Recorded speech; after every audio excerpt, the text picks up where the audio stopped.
Welcome to Murder by Nature, where we discuss true crime, mystery disappearances, and unsolved cases. I'm Jazmin Hernandez, your host today.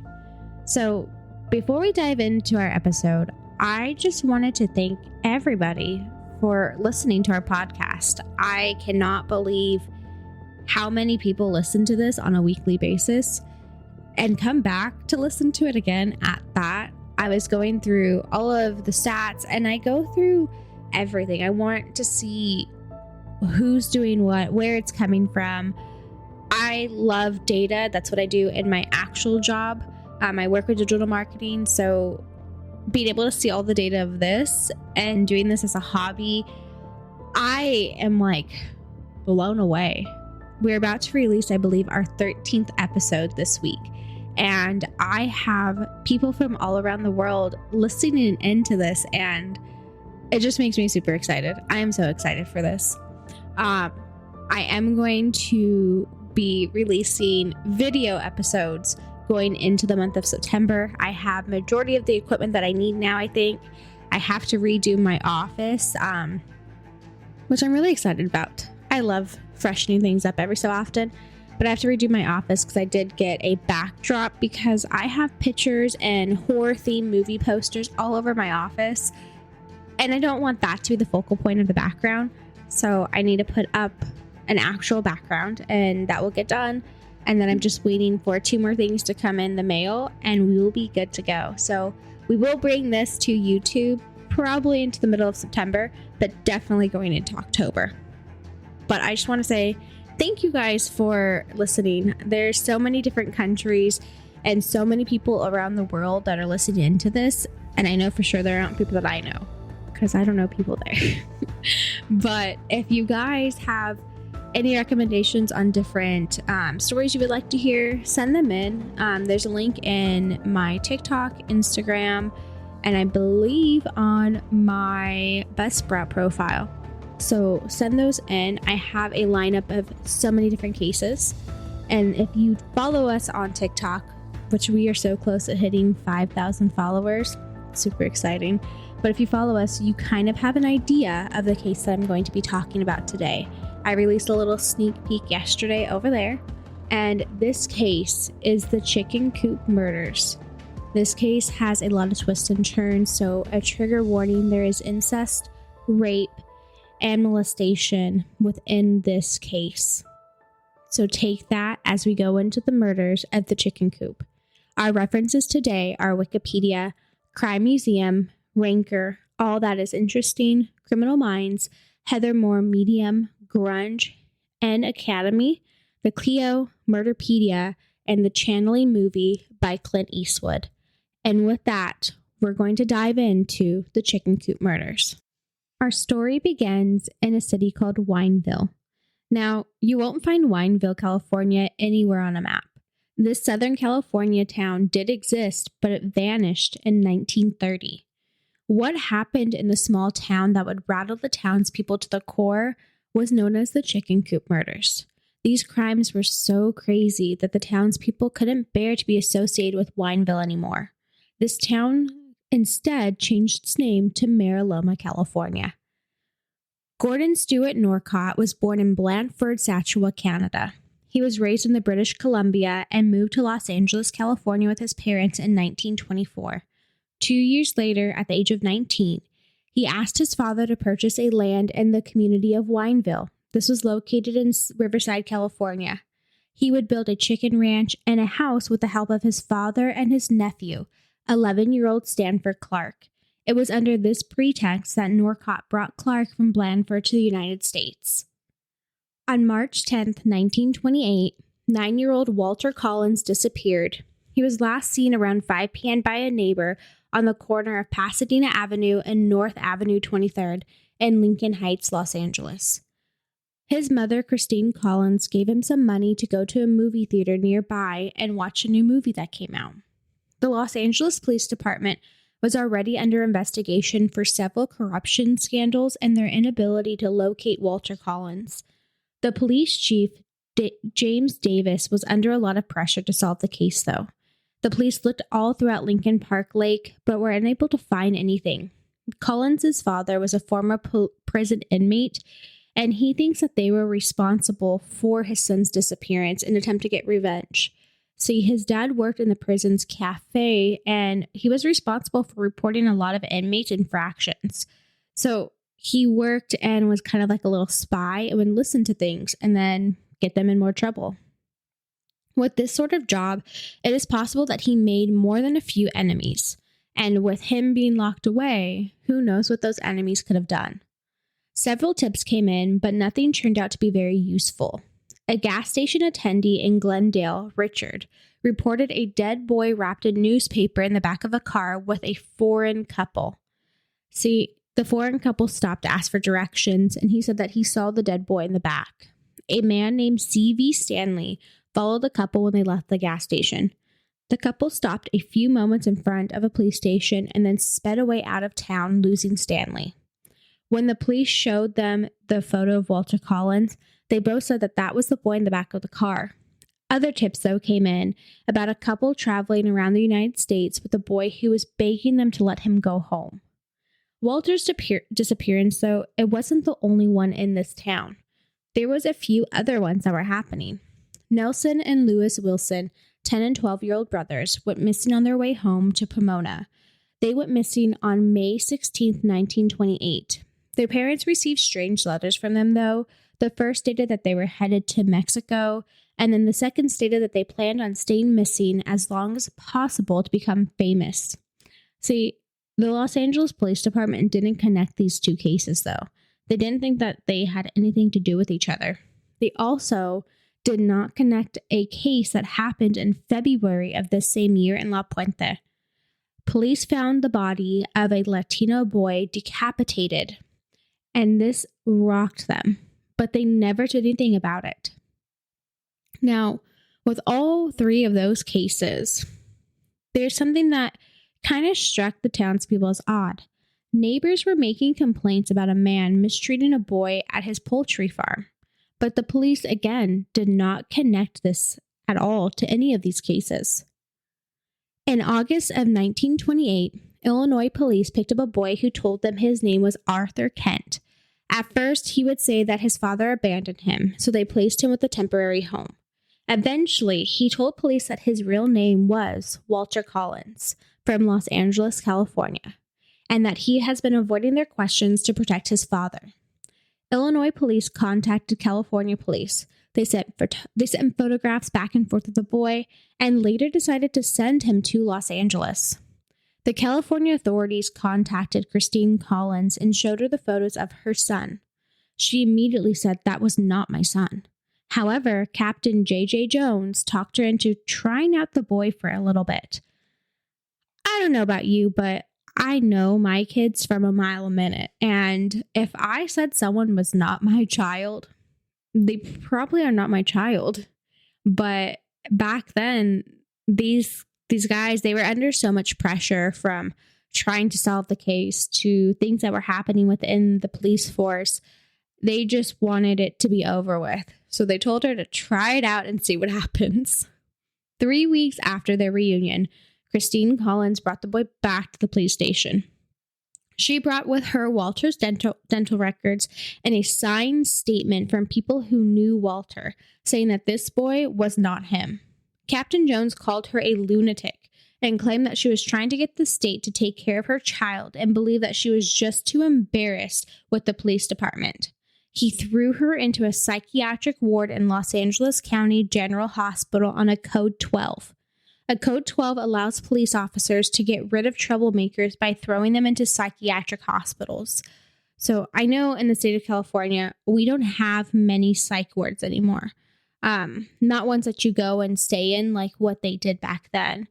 And a lot of that is due to the fact that people that were going into psychiatric wards weren't actually psychotic. They didn't have things like that. And the people that really needed them weren't giving that care. And that's where Code 12 came in, is if they just didn't want to deal with you, they told you that you were insane and bam, you're in a psych ward now. The Los Angeles Police Department initially continued to insist that Christine Collins had her son. They only discontinued this belief when a handwriting expert came in to analyze their writing styles. This expert ended up concluding that the boy's handwriting was definitely not a match to the samples collected from previous years. See, for me, I'm in California. We're taught different ways to talk as well as our writing styles. And this is the same for the East Coast. There's different ways and different things in how you pronounce things and the way that we write. This is where it came in with this case. The strange R's that the boy used are commonly caught in Illinois, and not found in California. So again, because we have so many different cultural differences from the East Coast to the West Coast, things that I do here and the way that I say things aren't always the same when you go into the East Coast setting. I may have an accent from the way that I talk, and people from there have accents to me.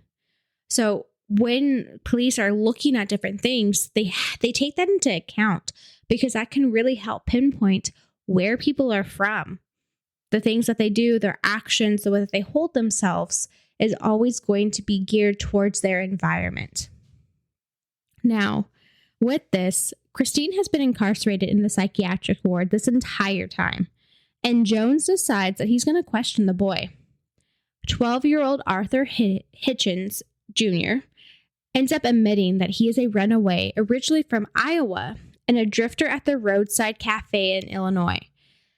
They said that Arthur ended up looking like Walter, and they knew that Walter was from California, so Arthur decided to come up with this plan that he was going to impersonate Walter.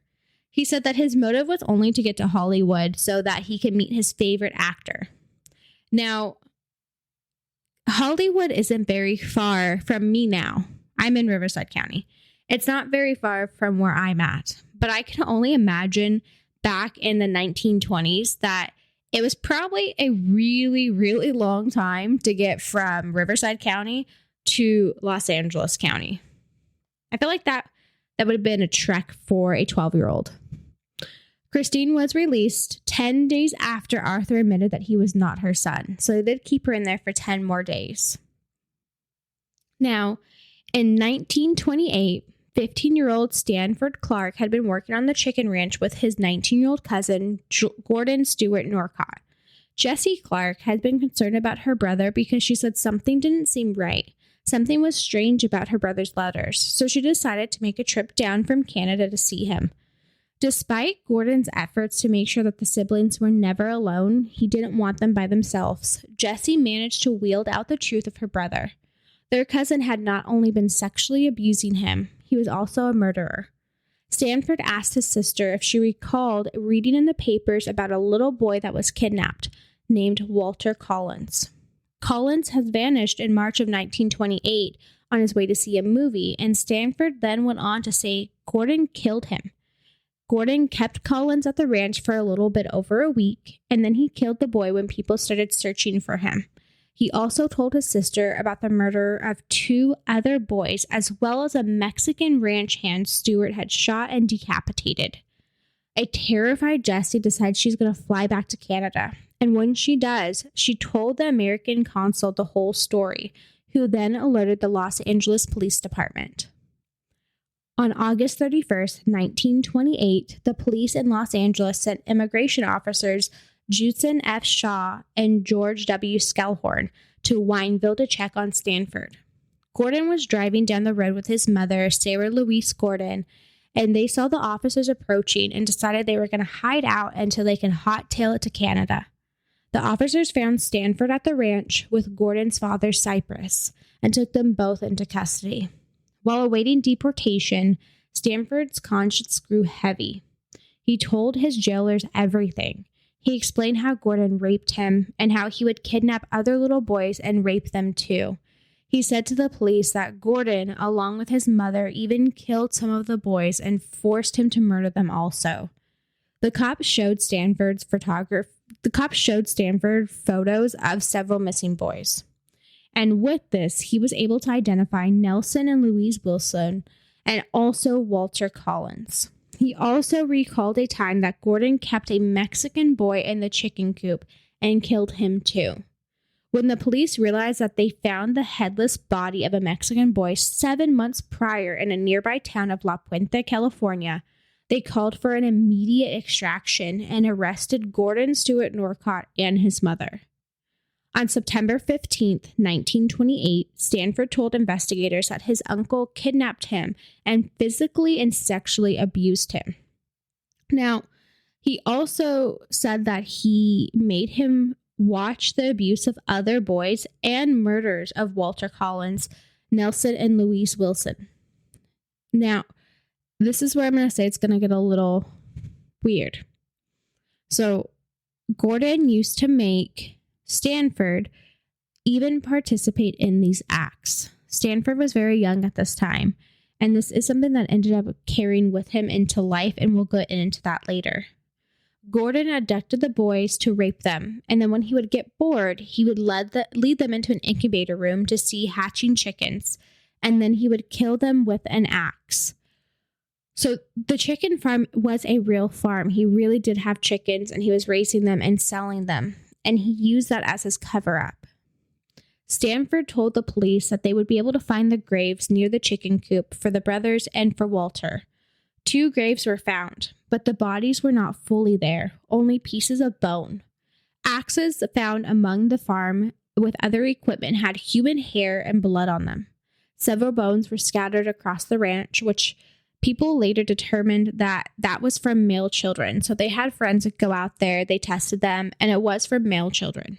Inside the house, a book checked out by one of the brothers was found, and also more letters to the parents were written. So all of the letters were coming from Gordon. Gordon's father, Cypress, told police 2 days later that his son had admitted the murders to him, but by that time, Gordon and his mother, Louise, left town. On September 20th, 1928, Gordon was arrested in British Columbia alongside with his mother. In December, the police took Gordon back to his ranch in an attempt to get more information from him. While there, he verbally confessed to the 5 murders, including the brothers, Walter, and the Mexican boy. However, later that day, Gordon only admitted to 1 homicide in a written confession, which was the murder of the Mexican boy. Gordon's mother confessed to the murder of Walter Collins. She said that she delivered the final blow to the boy and buried him in a hole near the chicken coop. Stanford Clark said that his grandmother told them that if they each hit the boy, they would equally be guilty if they were caught. But Sarah was convicted of this crime and sentenced to life in prison for the murder of Walter Collins. Gordon's trial began in January of 1929.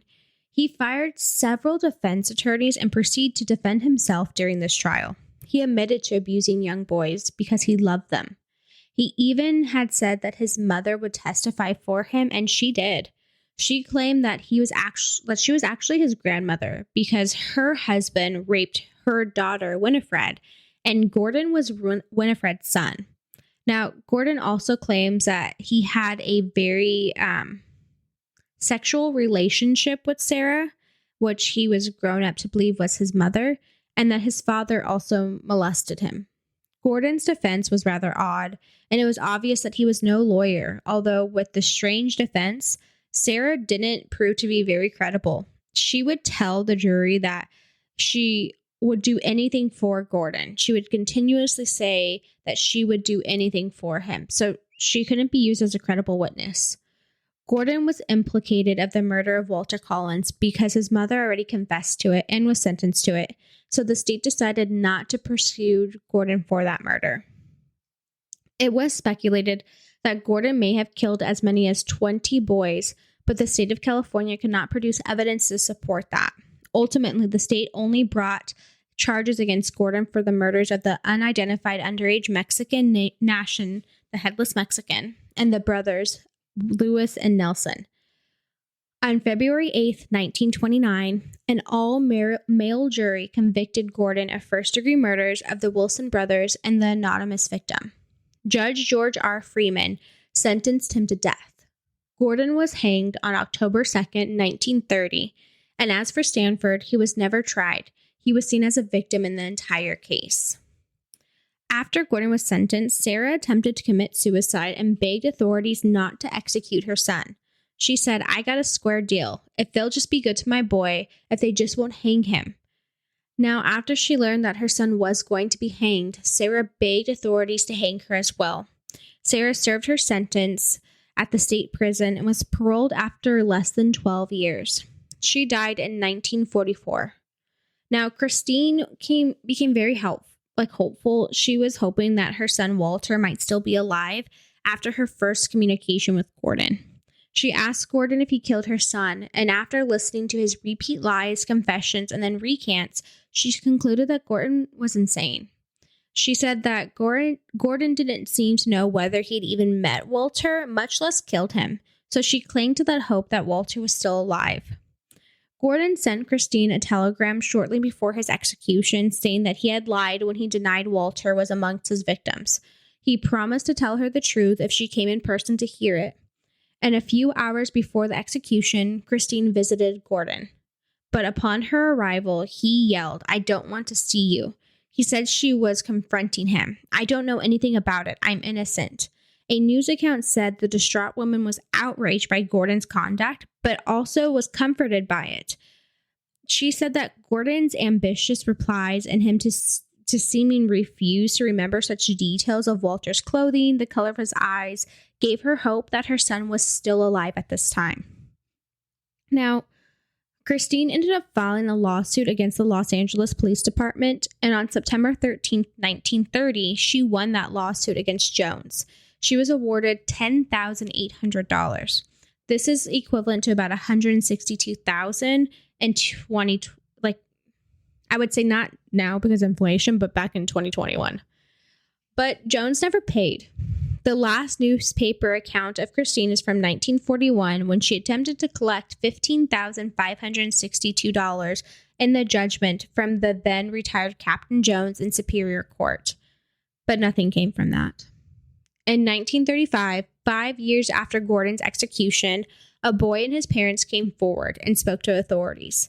7 years earlier, the boy had gone missing, and the parents had reported his disappearance to the police.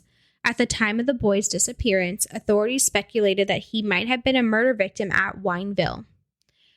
But Stanford Clark, however, never told authorities about a boy that escaped from the chicken coop, and the national records and Stanford Clark's own testimony indicated that only 3 boys were ever held at the chicken coop. This was Walter Collins and the 2 brothers, as well as the Mexican one, but that's a different story. And they were all murdered, though. So it doesn't make sense that this is true. They were probably just... this case was blowing up, so I feel like they were coming forward to more so get fame, I guess. That's where I'm going to leave that one at.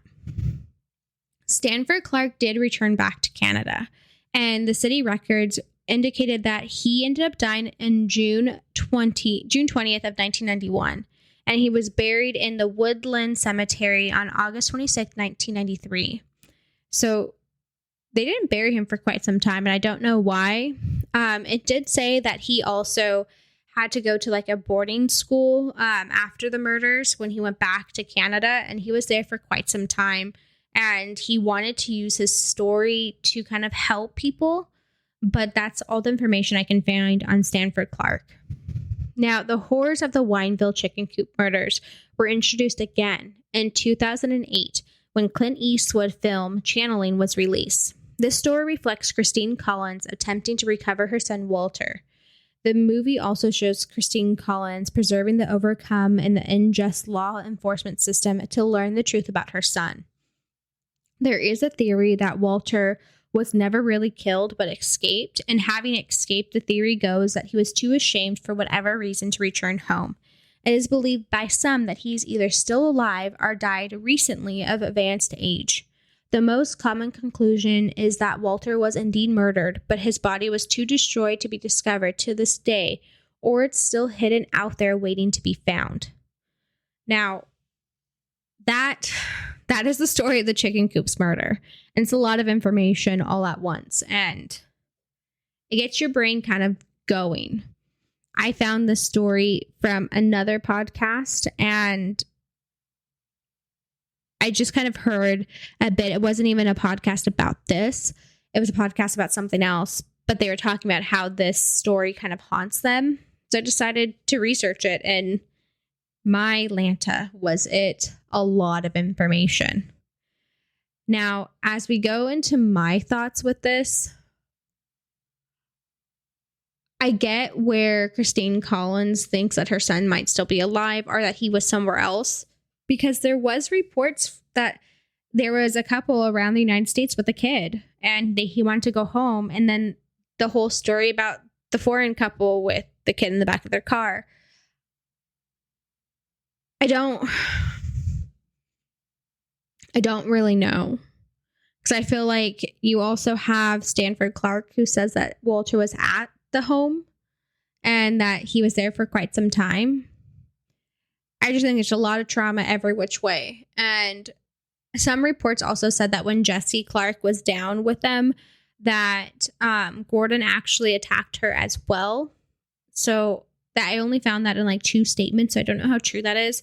With this case being so old, it's hard to find concrete evidence, but it's a lot of information out there, and there's twists and turns. The movie by Clint Eastwood is a really good movie. So if you're interested more into the story of Walter, I would advise you to go watch that.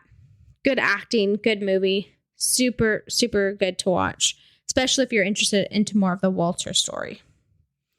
That is my thoughts on this case. If you have any comments on it, please leave them in the comments and we'll get to them. Go and join our TikTok. People are talking there too. Just make sure that you're be nice. I don't want the whole incest thing to be a real big focal point to this, because it's not the focal point of this story.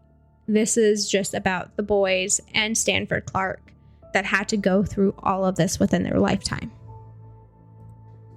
That brings us to the end of this episode. As always, thank you for listening to Murder by Nature. If you enjoyed our show, please rate us and review us on Apple Podcasts, Spotify, or any streaming platform that you're currently on, and be sure to come back next Saturday for our new episode. Until then, I am your host, Jazmin Hernandez.